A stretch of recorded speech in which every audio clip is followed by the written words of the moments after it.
18, 19 వచనాలు ఇవ్వబడింది. ఒకసారి ఆ 2 వచనాలు చదివి తర్వాత మన ధ్యానాన్ని మొదలుపెడదాం.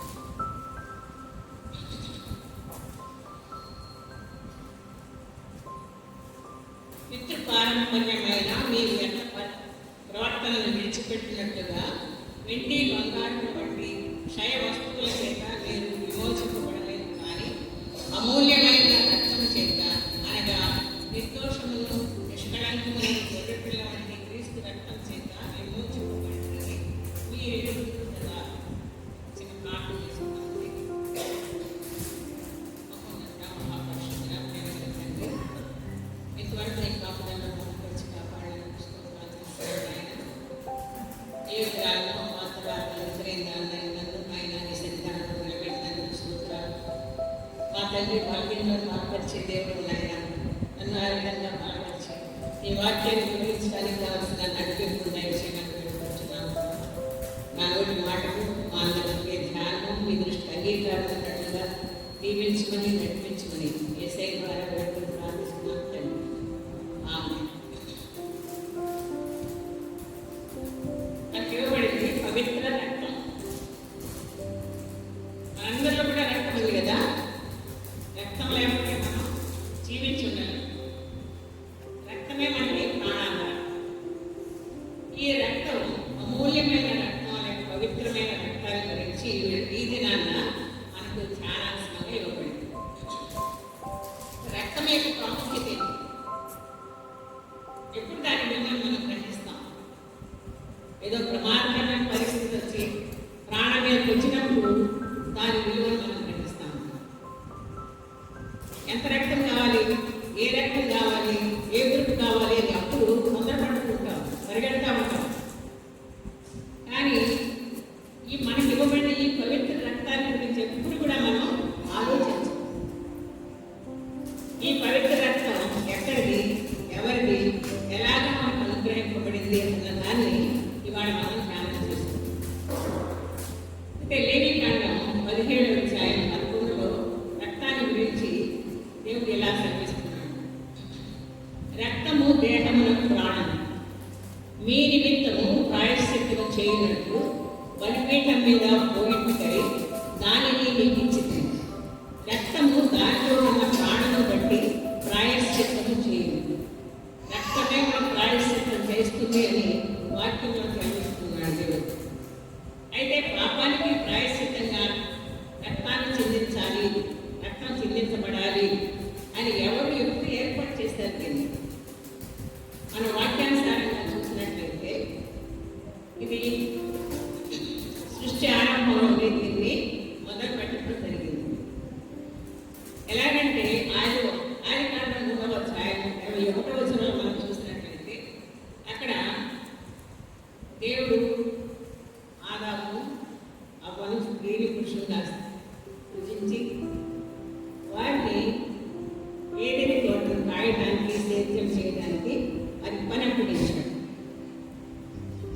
అప్పగిస్తూ ఒక ఆజ్ఞ ఇచ్చాడు మనకు. ఫలాలన్నీ మీరు తినచ్చు, కానీ మంచి చెడు తెలివినిచ్చే వృక్ష ఫలాలు తిన్నారంటే మీరు నిశ్చయంగా చేస్తారు. నిశ్చయంగా అనే మాట అక్కడ దేవుడు వాడాడంటే తప్పకుండా మీకు శాపం వస్తుంది, మీరు చనిపోతారు అని చెప్పారు. అంత కఠినమైన శాపం పెట్టినప్పటికీ వారు ఆ పండు తిని ఆజ్ఞను అతిక్రమించారు. దేవుడు చెప్పిన మాటను మర్చిపోయారు. కాబట్టి వారు పాపంలో పడిపోయారు. సిగ్గు తెలిసింది వాళ్ళకి, చెడుచాటుకు వెళ్ళిపోయారు. యథాప్రకారంగా యెహోవా దేవుడు వారిని కలుసుకోవటానికి ఏదెనోలోకి ప్రవేశించారు. ప్రతిరోజు వాళ్ళని కలుసుకోవడం, వాళ్ళతో సహవాసం చేయడం, సంతోషించడం అది దేవుడికి తెలిసింది. అయితే ఆ రోజు వాళ్ళు కనబడలేదు. వారు ఎక్కడున్నారో దేవుడికి తెలియదా? తెలుసు. కానీ వారందరూ వారు ముందుకు రావాలని యెహోవా దేవుడు ఆశించారు. వారు భయపడిపోయారు. యెహోవా దేవుడు పిలిచినప్పుడు మేము దాక్కున్నామని చెప్పారు. ఎందుకు దాక్కోవాల్సి వచ్చింది? తప్పు చేసినప్పుడే దాక్కున్నాం. తప్పు చేయకపోతే ధైర్యంగానే నిలబడతాం, ధైర్యంగా ఎదిరిస్తాం కూడా ఒకసారి వాళ్ళు తప్పు చేసినట్లే. ఇక్కడ వీరు ఆజ్ఞను అతిక్రమించారు, పాపం చేశారు. వారిని మరి పాపానికి ప్రాయశ్చిత్తం చేయాలనుకున్నాడో దేవుడు, వారి సిగ్గును పోగొట్టాలనుకున్నాడు. వారికి చర్మపు తొక్కాయల్ని గుర్తించి తొలగించాడు. చర్మం ఎక్కడి నుంచి వచ్చింది? ఏదో ఒక జంతువుది కావాలి. జంతువుని చంపితే కానీ చర్మం దొరకదు. అందుకని దేవుడు ఆదిలోనే ఒక జంతువుని బలి అర్పించి దాని రక్తాన్ని చిందించి వారికి ఆ చర్మంతో చొక్కాయలు కుట్టించి బయటికి పంపించి వేశాడు. దీని గురించి బైబిల్ వ్యాఖ్యానం ఏమంటారంటే, దేవుడు చేసిన మొదటి బలి అర్పణ. దేవుడు అనాది కాలం నుండి శాశ్వత కాలం వరకు తాను ఏర్పాటు చేసిన, సంకల్పించిన ఆయన నిర్ణయాన్ని అమలు చేయాలి, కొనసాగించాలి. కానీ ప్రారంభంగా ఆయనే రక్తం చిందించి వాళ్ళకి పాపానికి ప్రాయశ్చిత్తం కలిగించాడు అని పండితులు చెప్తున్నారు. సరే, ఎంతటితో ఆగిపోయిందా ఈ బలి అర్పణ? మరి ఏ విధంగా అది కొనసాగించబడింది? దీనికి నిబంధనగా దేవుడు ఒక నిబంధన రక్తాన్ని ఏర్పాటు చేశాడు. ఆ నిబంధన కూడా అబ్రహాంతో చేశాడు. ఏ విధంగా చేశాడు ఆయన దగ్గర నిబంధన అనే దాన్ని ఆదికాండం 15వ అధ్యాయంలో మనం చూసినట్లయితే, అధ్యాయం అంతా కూడా దాని గురించి వ్రాయబడింది.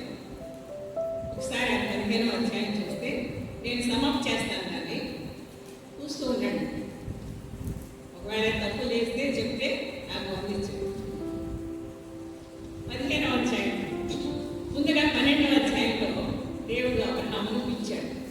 కల్దీయుల దేశంలో ఉన్న ఊరు అనే ప్రదేశం నుండి పిలుచుకొచ్చాడు. పిలిచిన రోజే ఆయనకి 5 ఆశీర్వాదాలు, 5 వాగ్దానాలు చేశాడు. మొదటి వాగ్దానమే, నిన్ను గొప్ప జనంగా చేస్తాను. రెండవ వాగ్దానం, ఆశీర్వదిస్తాను, నిన్ను ఆశీర్వదిస్తాను. మూడవది, నీ నామమును గొప్ప చేయదు. నాలుగవదిగా, నీవు ఆశీర్వాదముగా ఉండు. ఐదవదిగా, సమస్త వంశంలో నీ యొక్క ఆశీర్వదించబడు. ఈ విధంగా 5 ఆశీర్వాదాలు ఇచ్చి వారిని కల్దీయుల దేశం నుండి కనాను దేశానికి నడిపించాడు. వాగ్దానం ఇవ్వగానే అబ్రహాము దేవుడిని నమ్మాడు.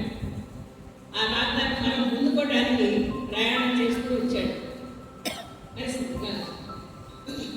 దినాలు గడిచిపోతున్నాయి, సంవత్సరాలు గడిచిపోతున్నాయి. కానీ ఆయన గొప్ప జనంగా చేసేది ఎక్కడ కూడా కనపడలేదు. అబ్రహాం తనకు సంతానమే లేదు. తన ఆస్తి బాగా అభివృద్ధి చెందుతుంది. దాసదాసి జనాలన్నీ కూడా వృద్ధి పొందారు. ఇంటి చుట్టూ మనుషులే, కానీ గృహములు మాత్రం బిడ్డలేదు. చాలా వేసపడుతున్నాడు అబ్రహాం.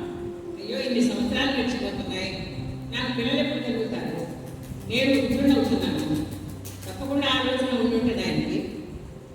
సరే, దాని గురించి ఆలోచిస్తున్నాడేమో.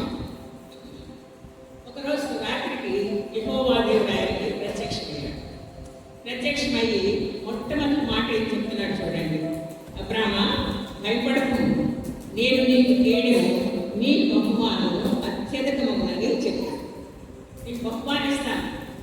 ఆ బహుమానం అత్యధికమవుతుంది, చాలా విస్తరిస్తుంది. గొప్ప ఆశీర్వాదం నీకు ఇస్తానని చెప్తున్నాడు. అయితే అబ్రహాముకి వెంటనే ఎవరు గుర్తించారు? ఆయన చేసిన వాగ్దానం గొప్ప జనంగా చేస్తున్నాడు కదా, ఎందుకు ఒక్క బిడ్డను కూడా ఇవ్వలేదే అనుకుని వెంటనే రెండవ పుస్తకంలో చెప్తున్నాడు. ప్రభువైన యెహోవా నాకు ఏమి ఇచ్చినా ఇది నేను సంతానం లేని వాడిని కూర్చున్నాను. సంతానం లేకుండా నాకు బహుమానాలు ఎందుకు లేదా? ఎవరు అనిపిస్తారు? అనిపించడానికి నాకు గర్భంలో ఎవ్వరు లేరు.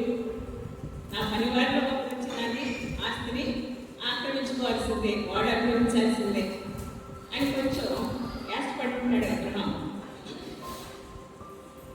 మళ్ళా ఎక్కువ ఆయనకి ఏం చెప్తున్నాడు చూడండి.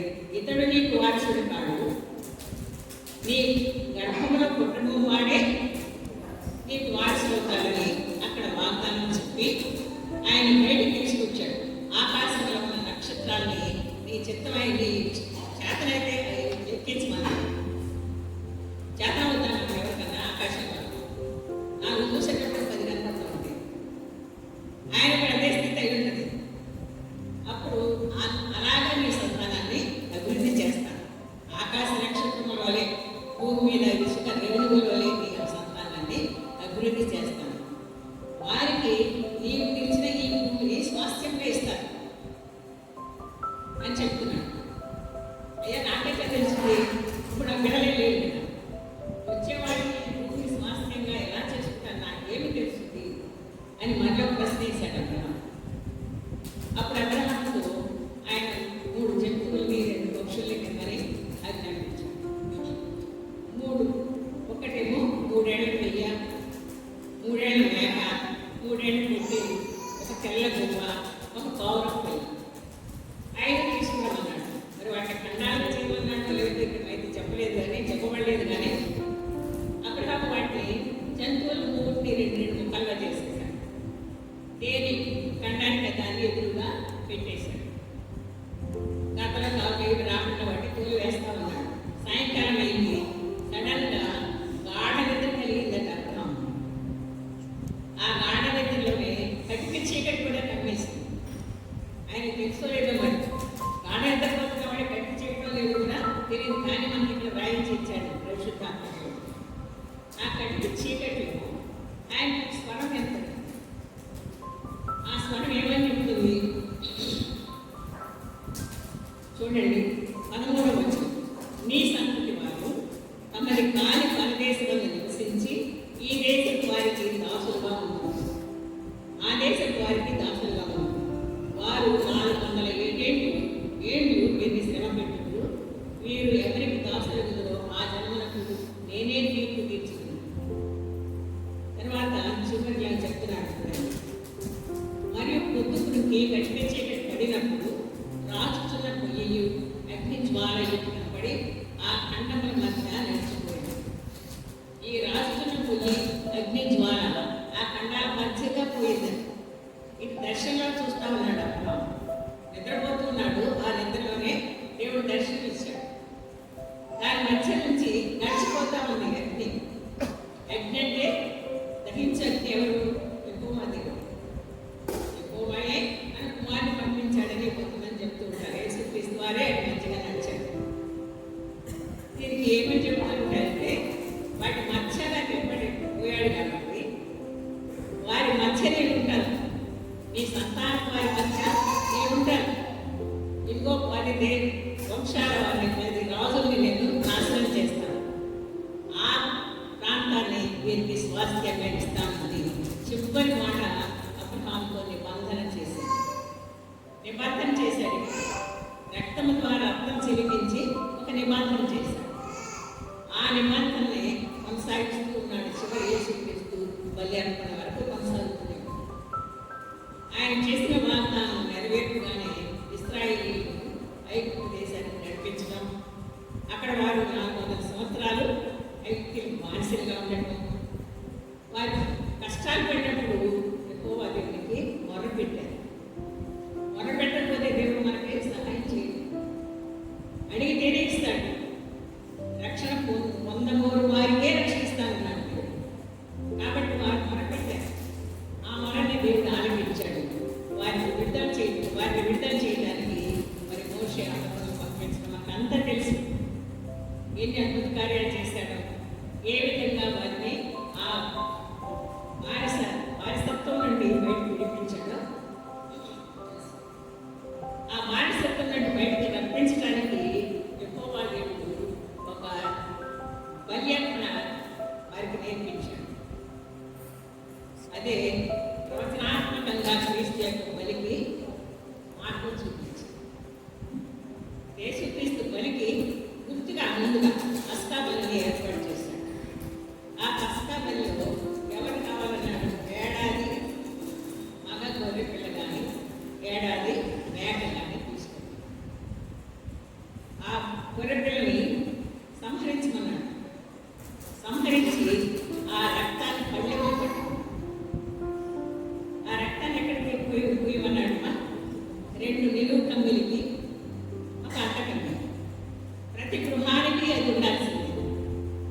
యేసుక్రీస్తుకి గుర్తుగా ఇచ్చాడు.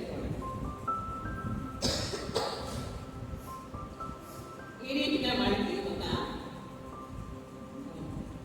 బలిని ఏర్పాటు చేశాడు, గుర్తుగా ఏర్పాటు చేశాడు. దాన్ని ప్రతి సంవత్సరం కూడా వాళ్ళు అనుసరించాల్సింది. ఆ గుర్తులు చూసి మనం ఏమనుకున్నాం, అది ఏ ఆకారంలో ఉంది? 2 నిలువు కమ్మీలు, ఒక పెద్ద కమ్మీ. మన సిలువకి దాన్ని గుర్తుగా మనం గుర్తు చేసుకోవాలి. దేవుని యొక్క ఉద్దేశం కూడా అదే ఉంటుంది. రాబో తరాలకు ఆయన కుమారుడు యేసుక్రీస్తు సిలువను మోసి సిలువలో మన పాపాలను ధరించి మనకు రక్షణ మార్గాన్ని చూపిస్తాడని అనడానికి ముంగుర్తిగా ఈ పస్కా బలిని దేవుడు ఏర్పాటు చేశాడు. వారికి విడుదల దయచేశాడు. అరణ్యంలో 40 సంవత్సరాల వారికి ప్రాణాల్లో తోడుగా ఉన్నాడు. మరి వారి మధ్య ఉంటానని చెప్పాడు కదా, నిజంగానే ఉన్నాడు ఆ యెహోవా దేవుడు. పగలు ఏ స్తంభం ఇచ్చాడు? మేఘ స్తంభంలో, రాత్రి అగ్ని స్తంభంలో వారిని ఆపాడు. ఈ విధంగా వారిని కాపాడుకుంటూ వస్తున్నాడు. అనేక మార్లు ఇశ్రాయేలీయులతో దేవుడి మీద తిరుగుబాటు చేశారు. కాబట్టి మీకు ఒక ధర్మశాస్త్రం ఉండాలి. వారి పాపాలు ఎంత మాత్రం పాపాలు చేస్తూనే ఉన్నారు. ఆ పాపాలను ప్రాయశ్చిత్తంగా యెహోవా దేవుడు ధర్మశాస్త్రంలో వారికి 5 బలుల్ని ఏర్పాటు చేశారు. ఒక నైవేద్యం, 2 దహన బలి, పాప పరిహారార్థ బలి, సమాధాన బలి, అపరాధ పరిహారార్థ బలి. ఈ బలులన్నింటి ద్వారా రక్తం చిందించాలి. ఆ రక్తం ద్వారా యెహోవా దేవుడు వాళ్ళకి ప్రాయశ్చిత్తం కలిగిస్తున్నాడు. అది కూడా తాత్కాలిక ప్రాయశ్చిత్తం. జంతు బలి ద్వారా వాళ్ళకి శాశ్వతమైన పరిహారం వారికి దొరకదు. ఆ బలిలో మరి దహన బలి అంటే ఎక్కువ ఒకటి ఇంపైన సువాసన, దాని గురించి ఆక్రామిస్తారని పాప పరిహారాన్ని బలిగా యేసుక్రీస్తు గుర్తుగా మన పాపాలన్నీ ఆయన మీద మోసుకొని ఆయన శిలువలో బలి అర్పించుకున్నాడు. దానికి ముందుగా పాప పరిహారాన్ని బలిని యెహోవా దేవుడు ఏర్పాటు చేశాడు. సరే, ఈ పాప పరిహారాన్ని బలిగా మన యేసయ్య మనకు పవిత్రమైన రక్తం చిందించబడాలి. పాప పరిహారాన్ని ఎవరి రక్తం? పాప పవిత్రమైన రక్తం. లోకంలో ఎవరన్నా పవిత్ర రక్తం ఉందా? యేసుక్రీస్తే తానే అంత రిక్తునిగా చేసుకుని దండతో విడిచిపెట్టుకోవడానికి బాధ్యత ఎంచుకోకుండా తనంతట తానే మన కొరకు బలి అర్పించుకోవడానికి పరలోకం నుండి భూలోకానికి దిగి వచ్చాడు. ఆయన నిష్కలంకుడు, పాపం లేనివాడు, పాపరహితుడు, పరిశుద్ధాత్మ వరమున మరియ గర్భంలో జన్మించుకున్నాడు.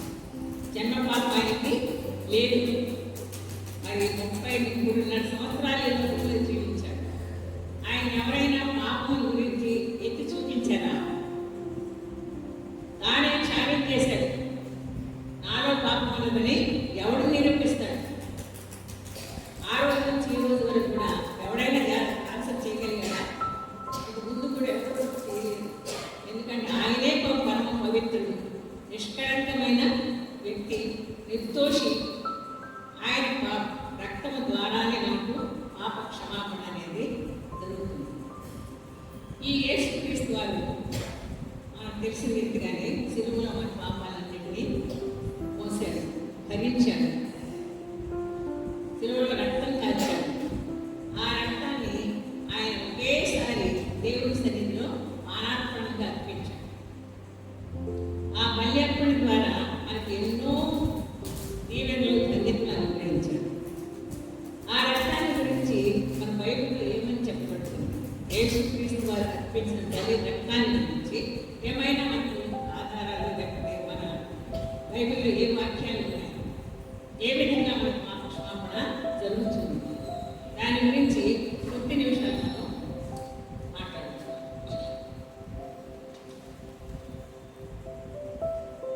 ఎఫ్సీలకు రాసిన పత్రిక 1వ అధ్యాయం 7వ వచనం చూడండి ఒకసారి. 1:7.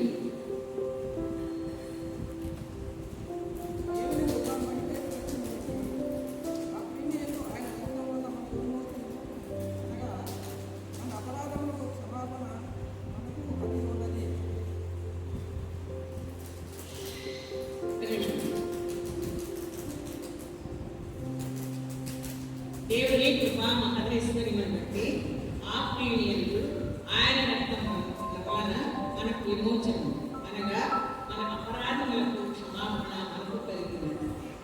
మనం అపరాధాలు చేస్తున్నామా, పాపాలు చేస్తున్నామా, దోషాలు చేస్తున్నామా, ఏం చేస్తున్నాం? అపరాధాలు వేరు, పాపాలు వేరు, దోషాలు వేరు. అపరాధాలంటే యెహోవా నామమునకు వ్యతిరేకంగా చేసేది కూడా అపరాధాలే. ఎలా మనం యెహోవాకు విరుద్ధంగా పాపం చేస్తున్నాం? ఆయన నామాన్ని వ్యర్థంగా ఉచ్చరిస్తున్నాం. ఆయన వాక్యంలోనే ఆయన చెప్పాడు, నా నామాన్ని వ్యర్థంగా ఉచ్చరింపకూడదు. ఆ విధంగా ఉచ్చరించామంటే అది పాపమే. ఆయన నామాన్ని దూషిస్తూ ఉంటాం. దూషణ కూడా భయంకరమైన పాపం, దేవుని నామాన్ని దూషించడం. అలాగే ఆయన వాక్యానికి అవమానకరంగా ప్రవర్తించడం. అంతేకాకుండా ఎదుటి వారు ఎక్కువగా దూషించడానికి మన ప్రవర్తన ద్వారా ఆయన దూషింపు చేస్తున్నాం. ఇవన్నీ కూడా మన అపరాధాలు.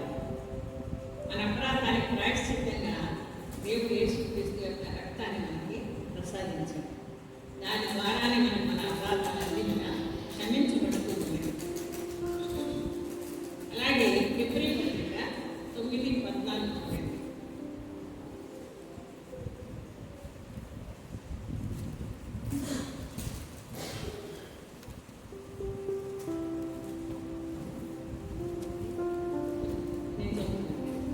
నిత్యుడకు ఆత్మ ద్వారా తను తాను దేవునికి నిర్దోషినిగా అర్పించుకున్న క్రీస్తు యొక్క రక్తము నిర్జీవ క్రియలను విడిచి జీవం గల దేవుని సేవించుటకు మీ మనస్సాక్షిని ఎంతో ఎక్కువగా చూపించండి. ఇక్కడ నిర్జీవ క్రియలను విడిచి జీవం గల దేవుని సమీపించాలి. నిర్జీవ క్రియలకి జీవం లేదు. మనం ఎదుటివారికి చేసే మనకు కనపడుతూ ఉంటాయి. వాడు కొట్టినా కనపడుద్ది, తిట్టినా కనపడుద్ది, అయితే వారి స్నానం చేసినా కనపడుద్ది.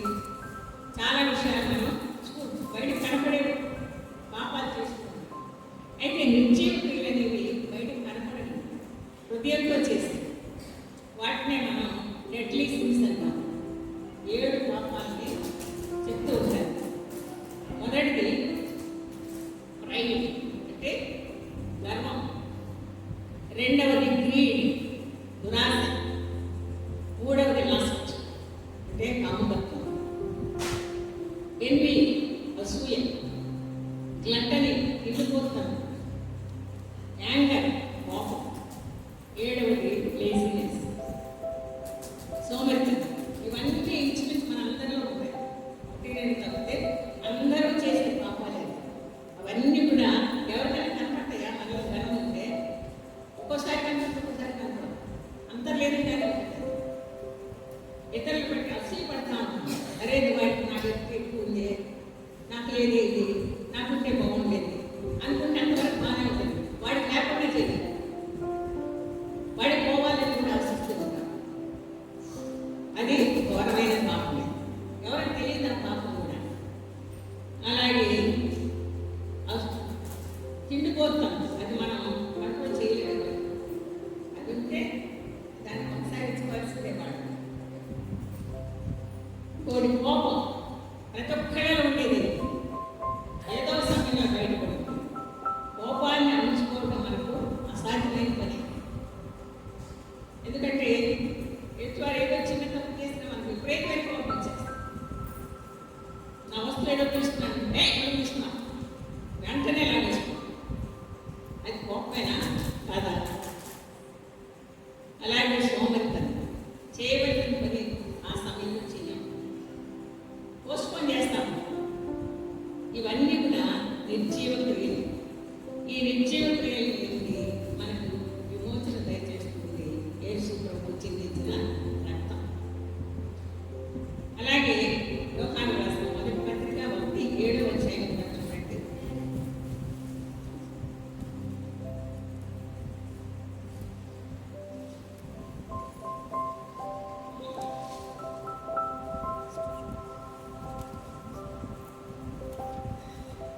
అయితే ఆయన వెలుగులో ఉన్న ప్రకారం మనము వెలుగులో నడిచిన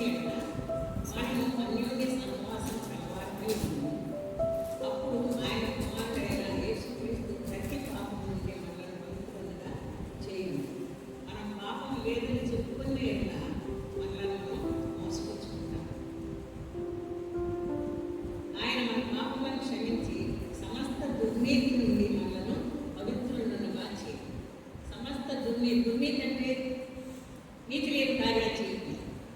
నీతి వ్యతిరేకం దుర్నీతి. దేవుడు నీతిమంతుల కొరకు ఎదురు చూస్తున్నాడు. అంతగా వెతికినాక ఎక్కడ కూడా నీతిమంతులు కనపడలేదు. అంటే మనం అందరం దుర్నీతిమంతులు కదా. దేవుడి దృష్టిలో అంతే గురించి ఆ దుర్నీతి క్రియల నుండి మనకు విమోచన కలిగించాలంటే యేసుక్రీస్తు వారి రక్తం ద్వారానే, పవిత్ర రక్తం చెందించడం ద్వారానే మనకు సాధ్యపడుతుంది. అలాగే కొలస్సై 1:20 చూసినట్లయితే శిలువ రక్తం చేత సంధి చేసి సమస్తమును ఆయనతో సమాహారపరుచుకోవాలన్న తండ్రి అభిష్టాన్ని నెరవేర్చింది పవిత్రమైన రక్తం. తండ్రి అభిష్టం ఏంటి? దేవుడితో ఎల్లప్పుడూ మనం కలిసి ఉండాలండి. అందుకే ఆరాధన చేసుకునే వారికి ఒక ఏర్పాటు ఏర్పాటు చేసి ఆయన వారితో మాట్లాడుతూ ఉన్నాడు. వారితో సమాధానంగా ఉండాలని, వారి వల్ల ఆయన సంతోషించాలని, వారిని తన ఫ్రెండ్స్గా తనతో సమానంగా ఉండేటువంటి వారిని చేశారు. అయితే అది పోగొట్టుకున్నారు వాళ్ళు. తండ్రి అభిష్టం ఏంటి? మనల్ని సమాధానం పంచుకుని ఆయనతో కూడా మనం జీవించాలి. ఆయన మన మధ్య ఉన్నాడు కానీ మనం ఆయనతో లేవు. ఎప్పుడు మనం దూరస్తులుగానే ఉంటున్నాం.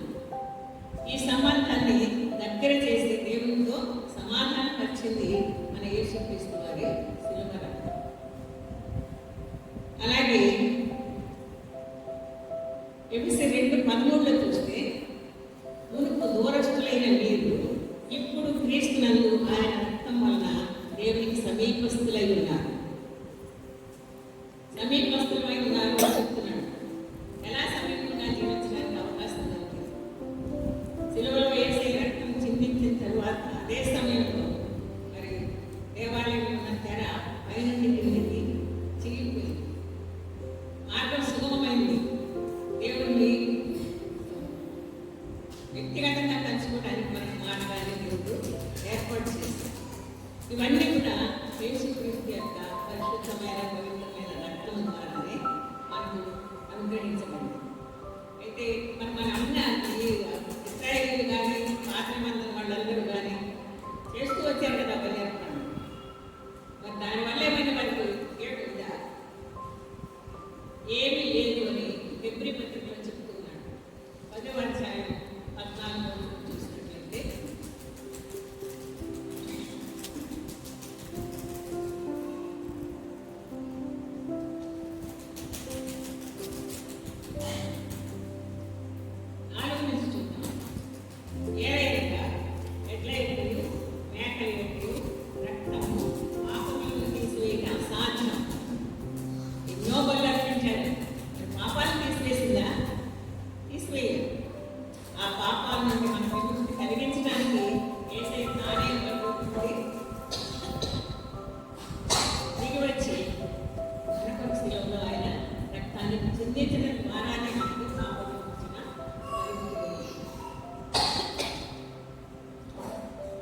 చూడండి.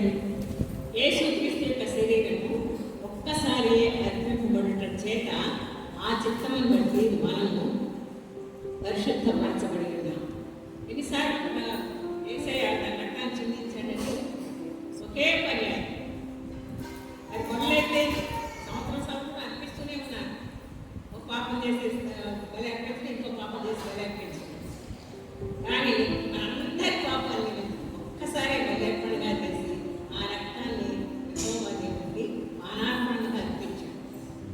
ఆయన అర్పించడం ద్వారా ఈ రోజున రక్షణ మార్గంలోకి ప్రవేశించగలుగుతున్నాడు. నిత్య జీవనంలో ప్రవేశించే మార్గాన్ని దేవుడు ఏర్పాటు చేస్తుంది. మరి ఆ రక్తాన్ని చేసే కూడా ఏమైనా చెప్పారా?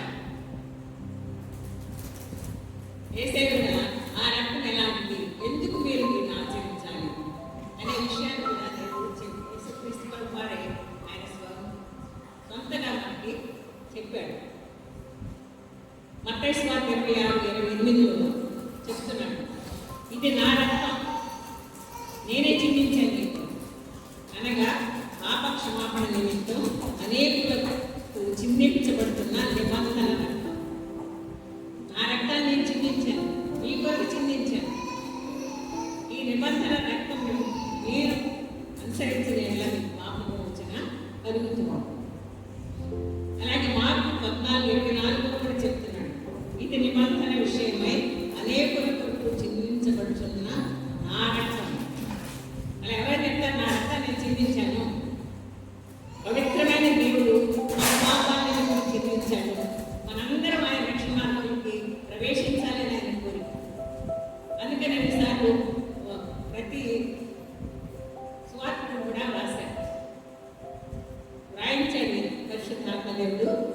రాయించాడు. అలాగే లూకాసు వార్త 22:25 చూస్తే మీ కొరకు చిందించబడుతున్న నా రక్తము వలనైన క్రొత్త నిబంధన. పాత నిబంధన కొట్టివేశారు, ఇది క్రొత్త నిబంధన నేను అమలు చేస్తున్నాను. మీరందరూ దీనిలో ప్రవేశించండి. నా రక్తము ద్వారా పాపాలను పరిహారం పొందండి. నేను అనుగ్రహించే రక్షణలో మీరందరూ పాలుగారు కావాలని యేసయ్య మనందరినీ ఆహ్వానిస్తున్నాను. ఇంత పవిత్రమైన రక్తాన్ని మన కొరకు చిందించిన దేవునికి మనం ఏ విధంగా బల్యర్పణగా ఉండాలి? ఏమైనా చేస్తున్నామా? దేవుని రక్తం మా కొరకు చిందించాడు అని ఈ శిలువ ధ్యానాలు 40 రోజులు ధ్యానం చేసుకుంటూ ఉంటాం. తర్వాత దీన్ని మర్చిపోతాం. ఎవరైనా వాక్యం చెప్పినప్పుడు రక్తం గురించి గుర్తొస్తాయి. ప్రతినిత్యం మన పాపాల నిమిత్తం మనం దేవుని సన్నిధిలో పోరాడాలి. మనల్ని మనం బలియార్పణగా ఆయనకి సంపూర్ణ బలియాగాన్ని ఆయనకి సమర్పించుకోవాలి. అప్పుడే మనం దేవుడు చేసిన ఈ బలియాగాన్ని